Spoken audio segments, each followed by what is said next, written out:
Hello and welcome to Movies, Films, and Flicks. I am Mark Hoffmeyer, and joining me is a man who inserted his soul into a Godzilla figurine for this episode. It's Aaron Neuwirth. I speak English. It's okay.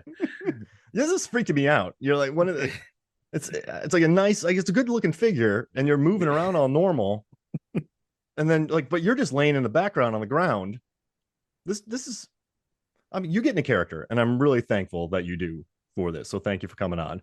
I'm just glad the atom breath is detachable so I can speak. So yeah, don't blow up your computer when you get too excited. Yeah, exactly. During this episode. Hey, so the reason I brought you in for this short episode is I just see you talking about Child's Play a decent amount. Like, yeah, not all the time. You're not like me with Deep Blue Sea or Crawl or Protege.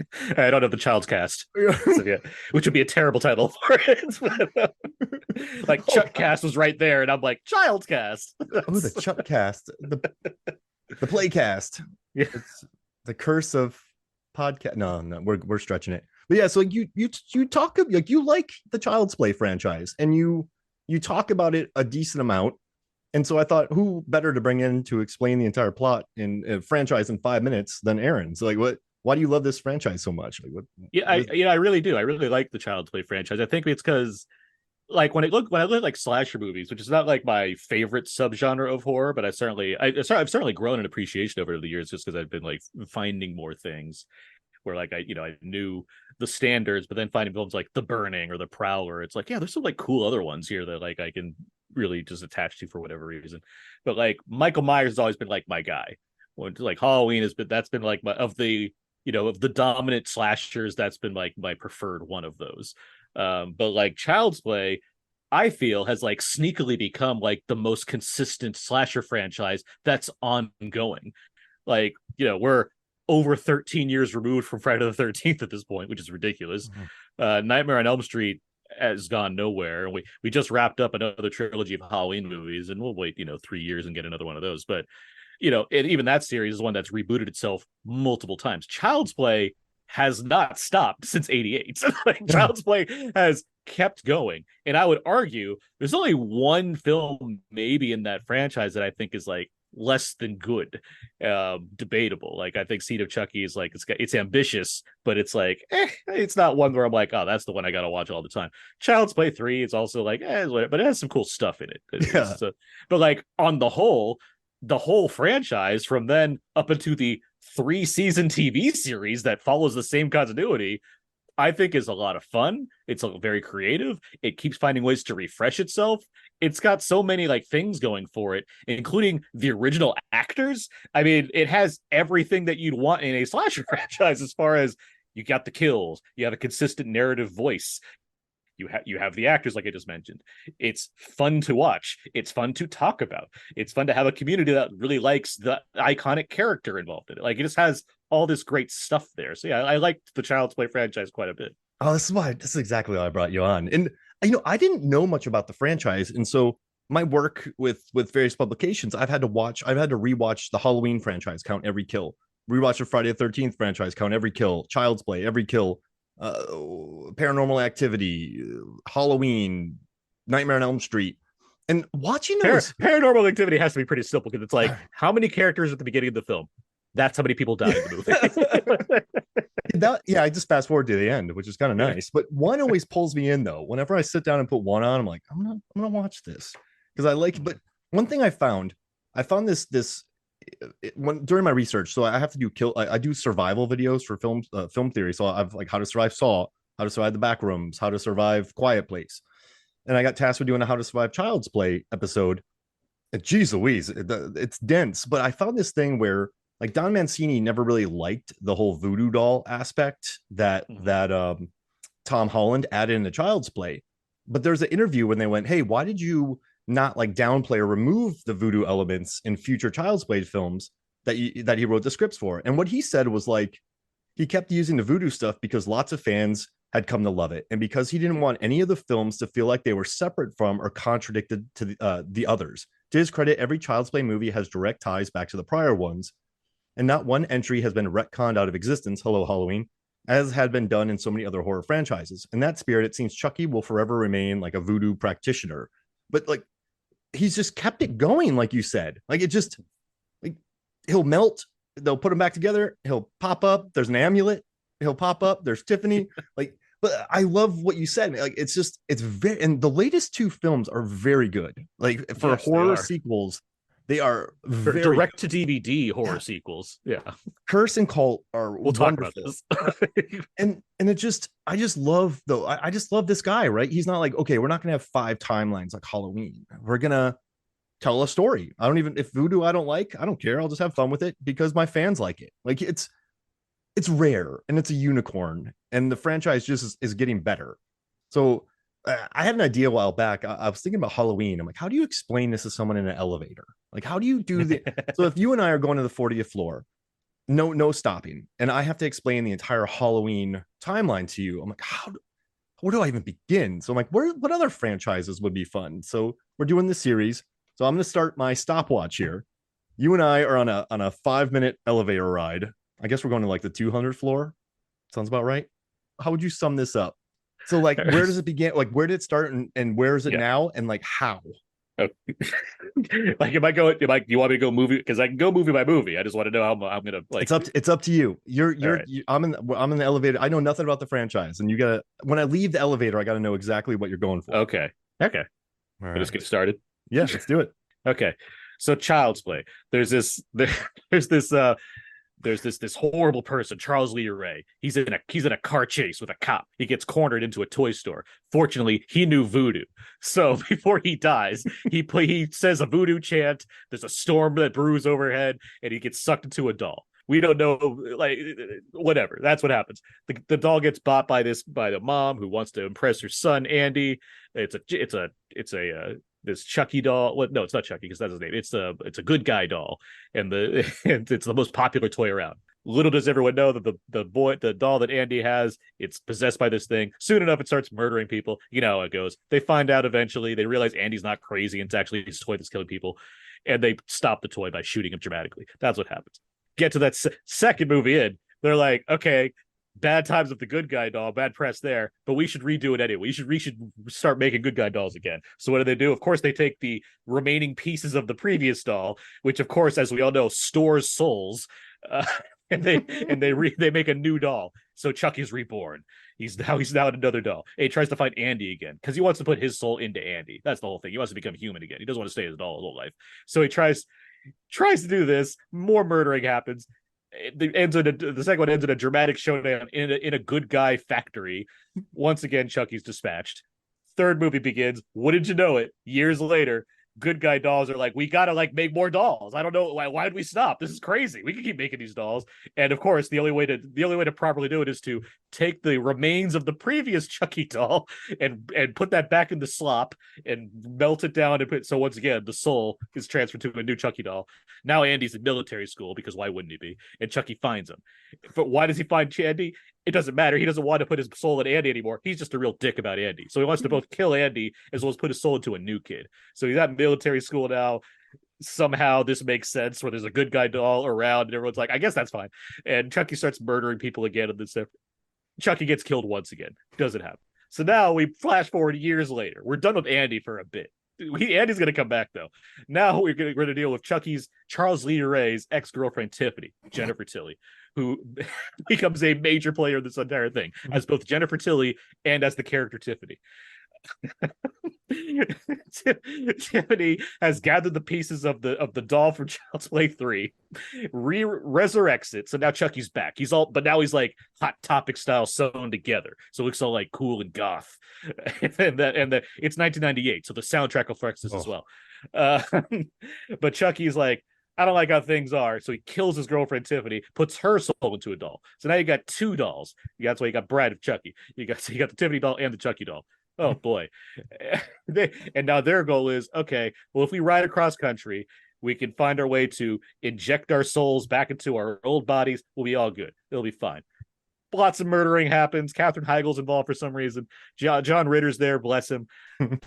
The dolls both get dispatched, but however, the dolls did also have sex at some point, so they give birth to another little doll before they're both dead. Okay, so now we get the Seed of Chucky. Chucky Goes Hollywood. That's what the title should have been, but Seed of Chucky's fine. a little the little the little seed the little seed of Chucky. Their name is Glenn or Glenda. It's a transgender Chucky doll. Don Mancini, famously an ally at the very least, but like has plenty of things to say as far as considering LGBTQ plus qualities within the realm of horror and everything. It's great. It's wonderful. It's very forward thinking. Glenn or Glenda, the Chucky doll, wants to resurrect his parents because he wants to know who they were, but he also has to fight the urges that he's a murderer at heart for some reason. Meanwhile, Chucky and Tiffany, they're like, we got to figure out to get once again, we got to get our souls back into our bodies. Tiffany's like, all right, I'm gonna find Jennifer Tilly, put my soul into her, and Chucky's like, well, I need to find somebody too. Redman is the solution to that. Hollywood star Redman. A lot of things happen. Those plans don't exactly work out, but Tiffany does in fact put her soul into Jennifer Tilly's body, and Chucky gets like killed once again. And Glenn/Glenda, they're doing their own thing. They're like living with. This will come back again also, much like Andy will. I haven't forgotten. So now years later, they announced Curse of Chucky, and it seems like it's a reboot, even though Don Mancini's still involved. And it's crazy because everyone's like, why is Chucky weird looking? Like, the doll looks different. What's going on here? There's no new characters. And we spend this whole movie, which is quite good. It's like this gothic take on Chucky, where they're stuck in this big gothic house. And there's these new set of characters who turns out have a connection to Charles Lee Ray. This introduces Brad Dourif's daughter, Fiona Dourif, who plays Nika, who's another character that's going to be coming to main play here. She and Chucky eventually are scoring off against each other. Thing about Nika, she is paralyzed from the waist down. So you have Chucky versus a person that has no use of their legs, and all these other people die in the meantime as well. Doing all of this, the new Chucky doll reveals to actually be the old Chucky doll who was wearing like a Chucky disguise to mask the stitched up facing that he got in Bride of Chucky. So it's like, oh, this is still connected. We're all good. It's great. The whole thing ends with Chucky basically being defeated as far as he doesn't achieve the goal that he wants, as far as like putting himself into whoever this time around. But Nika, in return, is committed for being crazy because they think that she did all the killings in this gothic house. Twist at the end of this thing, though, Tiffany's still involved, and she's able to get Chucky back into her possession. And double twist, Andy is for some reason involved, and he has a Chucky of his own, which is confusing at first. But then we get to Cult of Chucky, and this is where things get wild, because now there's Chucky dolls all over the place. What do I mean by that? Chucky has somehow found a way to split his soul between multiple different good guy dolls. So now there's a Chucky in the mental institution trying to go after Nika. There's a Chucky that's like imprisoned with Andy. Andy's torturing the Chucky doll. Then there's like a couple more, and they start to like make Nika think she's crazy. This whole Chucky splitting the soul thing is kind of a twist in the movie, but you're listening to this, so you're fine. And so eventually all the like three Chuckies gather together in the mental institution, and they start killing a bunch of people. There's one really gnarly kill where they like really good at towning a guy with like cutting. It's for a franchise it has its good share of kills. This is some of the gnarliest kills in the whole franchise in Cult of Chucky. It's pretty wild. However, at the end of this one, Chucky wins, essentially. He manages to put his soul into Nika, so she becomes Charles Lee Ray, while there's still other Chucky dolls about, and she goes off with Jennifer Tilly, who's still Tiffany at heart, and they like go their own way to do whatever. Meanwhile, the Andy, who was torturing one of the Chucky dolls, heads to the mental institution to also like try to help out with this, but he gets trapped inside the mental institution, as it happens. But the one that he was torturing, Kyle from Child's Play 2, who is Andy's like foster sister, she becomes involved in this too, where she now starts like torturing the other Chucky doll. So that's where we leave like the movie part of this franchise. They make a remake with Mark Hamill as Chucky in 2019. I hate it. I hate that movie. I hate the fact that Don Mancini's like, we're still going with our thing. We're making another franchise for, and it stars Aubrey Plaza and what's his face from Atlanta and Paperboy. What's his face? You should Brian Tyree Henry. Yeah. And it's like, God, you guys deserve better. I don't like that movie at all. I thought it was ugly and mean without being fun. Doesn't matter. Whatever. Back to the real franchise, which has now become a TV show on USA where characters are welcome. We now have and it's like a new version of all this stuff where the Chucky doll exists. He's in the realm of things. In this first season, there's like a new neighborhood. We introduce some new characters, including like multiple characters of different sexualities, which gets brought up because once again, Dom Mancini is just like great about doing all these kinds of things. Eventually, Chucky gets involved. He has some kind of overall plan. We don't entirely know, but essentially, he gets involved in these like high school kids' lives. It makes their lives living hell. He murders like all of their parents. He has a plan to like he wants to keep basically copying himself to make more Chuckies all over the place. It gets wild. There's a second season that came out. We're following like the same kids. They had to like go to some like what is it like a Catholic school to like just get away from things because they're being blamed for like we don't know what exactly happened because there's a lot of like, mysterious deaths or what have you. Chucky still manages to find them, but like it's weird because Chucky's like we don't know what's going on. There's so many different copies of Chucky around that it seems like some are getting tainted at this point. And like Andy's involved now still too. And so is Kyle. Like there's all these different characters that are all like still racing around trying to like stop Chucky from whatever his ultimate plan is. We don't entirely know it beyond the fact that he seems to just want to like make himself a virus that's spread around the world. I don't know where this is going, but it's all a lot of fun. There's a lot of Chucky to be shared. He's found a way to do it. And we're about to get into season 3 where Chucky's taking on the White House. I don't know what that's going to bring, but it's good. It's going to be a lot of fun. Oh, and as far as the series goes, Devon Sawa's like the Lee Van Cleef of the series, where he plays like multiple different characters with different seasons. It's great. I love it. I love it. I love the Devon Sawa comeback. That was amazing. That was incredible. I feel like I know that. Thank you for letting me know that in that long elevator ride. Now I know exactly what the franchise is about. I hope someone's like, I should watch all six of these movies and this TV series. Yeah. That was wonderful. I couldn't have done it any better. And I knew I was right to ask you. You definitely love this franchise. I like to hold on to the stuff that I like. Hey, you're like me with like Crawl and Deep Blue Sea. Yeah. And all that stuff. But dude, this was awesome. Thank you for joining me. And where can people find you, I guess, aside from watching Child's Play movies? You're welcome as far as all that goes. And I host a podcast called Out Now with Aaron and Abe. My friend Abe and I, we discuss movies on a weekly basis. We also have fun commentary tracks, which Mark has been a part of many of them at this point. And we're coming up on October. We're going to have a lot of special October horror-themed bonus episodes, which is always fun to do. I write for We Live Entertainment for movie reviews at WeLiveEntertainment.com, and I'm on Twitter at Aaron's PS4.